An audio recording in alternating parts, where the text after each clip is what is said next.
Oscar Pistorius was on track to become a household name in South Africa, if he wasn't already. From magazines to TV screens to red carpets, he graced them and won the awards to make his place there. But there was one thing this runner couldn't outrun, and that was the consequences of his actions, no matter how hard he tried. Let's dive into how this record-breaking amputee sprinter had his own career broken because of his harrowing actions. At times, I thought with the pain that Reva went through, I used to just, I don't know whether I was going mental or whatever, but I used to take my fist and hit it up there against the walls with my knuckles. My injection from my diabetes, I used to take the needle and shove it and turn it into my stomach and my arms to see if I could feel the same type of pain, but no. Oscar has to pay for what he did. He has to pay for it. And I don't know, that's all I can say. How should he pay for it?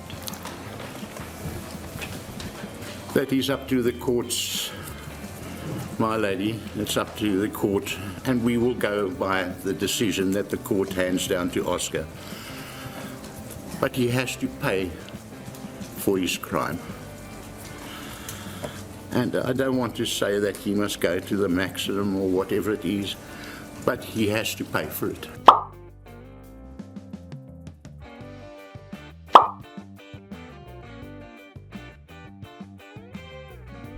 In February 2013, when news broke that Oscar Pistorius had been arrested for his crimes, the track star was at the zenith of his popularity, having been a winner of multiple gold medals at the Paralympics, and the 10th person to compete in both the Paralympics and the Olympics. Oscar Pistorius had effectively proven that the conditions of one's birth should not limit an individual. As a double amputee, Oscar Pistorius still managed to become an expert sprinter, even competing outside disabled in the non-disabled category with able-bodied sprinters. This drive to redefine himself on his terms made Oscar Pistorius not just a national hero in South Africa, but a global hero, particularly to those born with disabilities. This feat was further compounded by the fact that he was participating in several sprints and races, where his competition was non-disabled people, and he had handily beaten a number of them. However, soon this shining legacy would come under threat as Pistorius's dark behavior was shown to the world most shockingly. On Valentine's Day in 2013, cops arrived at his house to a distress call and found Oscar Pistorius crouched in grief over the dead body of his girlfriend. Oscar Pistorius had been dating Reva Steenkamp for a few months. The paralegal and model had been staying at the home of Oscar Pistorius at the time of the shooting when the incident occurred. Little did Steenkamp, this stay with her boyfriend would be the last night of hers on this planet. As described in the court proceedings, Oscar Pistorius had woken out of a deep sleep on the night of the 14th of February.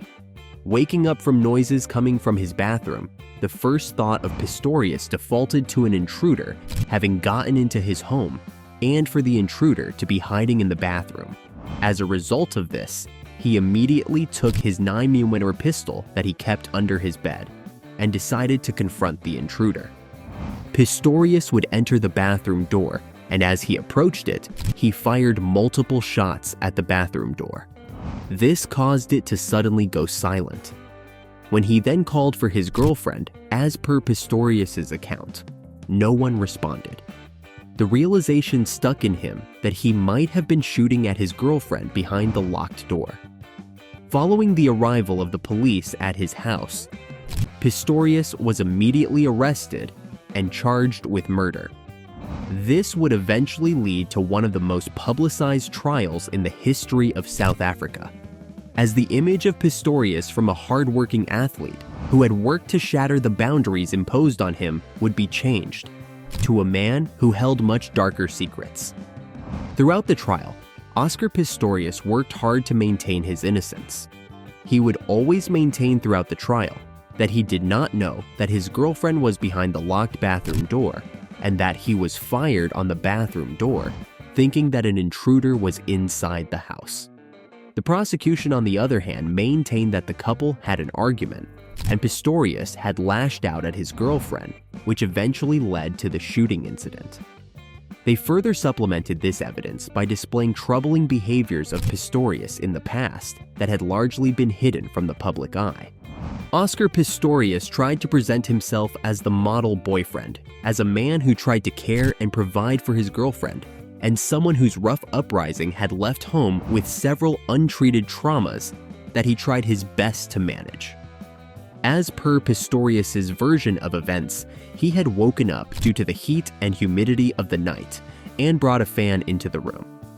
That's when he noticed noises coming from the bathroom and thought that an intruder had managed to sneak into the bathroom and lock themselves in. Suddenly feeling full of fear and apprehensions, especially as he did not have his leg stumps with him, Pistorius took his 9mm pistol from under the bed and went towards the bathroom door. He would fire at the locked door multiple times and then call for his girlfriend. He would then approach the bathroom door, unable to open the locked door, and had to smash it, only to later find his girlfriend on the inside, wounded as a result of the shots he had fired, thinking it was an intruder. The case of the defense rested on Pistorius acting in self-defense, and hence this was not an intentional crime where Pistorius could be charged for the murder of his girlfriend. They tried to portray him as a loving man who worked hard to provide and care for his girlfriend. In direct contrast to this, the case presented by the prosecution alleged that this was an act of premeditated murder committed by Pistorius, where he argued with his girlfriend and knowingly fired shots at the locked bathroom door, knowing full well that his girlfriend was behind him. The prosecution portrayed Pistorius as an unstable man and able to control his emotions, often jumping to erratic and aggressive actions when he felt threatened, and this behavior had been well established and not something that was just new. The court hearing brought to light several other behaviors by Pistorius that seemed to have shattered the image that the athlete had carefully cultivated over the past few years. Multiple psychological and psychiatric assessments throughout the trial showed that Pistorius had been deemed to have PTSD. This was a result of his upbringing, where he was raised by a mother who also suffered from anxiety and slept with a gun under her bed, while his father was absent throughout his life. This upbringing and then the death of his mother had shaken Pistorius and turned him into someone who had become hyper-vigilant, which meant this paired with his love of guns meant a lethal combination. Concerning behavior around guns by Pistorius was also uncovered during the trial. He had been trying to build up a collection of guns, as was evidenced by multiple people around him. Moreover, Pistorius would often rely on his guns and go into combat mode whenever he heard a concerning noise around him, even when said noise happened to be coming from a household object around him. This concerning behavior around guns led to 2 gun-related changes being handed down to Pistorius. The first was him finding a gun out of the sunroof of his car, allegedly after being frustrated for being awarded a speeding ticket by a police officer. The second time was when he fired a gun in a crowded restaurant full of 500 people a few weeks before he had killed Steenkamp. Multiple witnesses around Pistorius had said that he always carried a gun around him and that he had a tendency to get very angry. Certainly not a good combination for those around Oscar Pistorius. As the trial of Oscar Pistorius proceeded and more facts came to the forefront, it became clear that Oscar Pistorius was not the well-settled individual he had shown himself to be. The various medals and awards that he had surrounded himself with did respect the labor of his efforts, but they also distracted from several dangerous behaviors of his that no one touched upon. The more trials continued and the more facts that came out, the more the public turned against him. Most by the end demanded harsh punishments for Oscar Pistorius and for him to be made an example of. The trial that was overseen by Judge Thokozile Masipa finally concluded on 11th or 12th September, as Pistorius delivered the verdict of not being guilty of murder, but of culpable homicide of Steenkamp. This carried a maximum sentence of 5 years with it. This judgment provoked widespread outrage against it, with protests demanding a harsher sentence for Pistorius.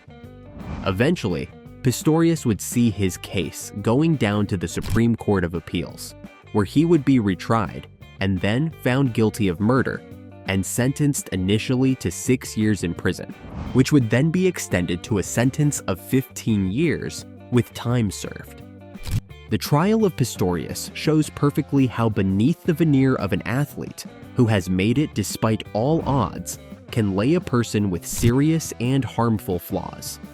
The attention and praise that Oscar Pistorius was subject to cover up a large number of the troubling acts that he initiated, but eventually, things would have to come to light. The fall of Oscar Pistorius from fame is one of the steepest that the world of spring has ever witnessed.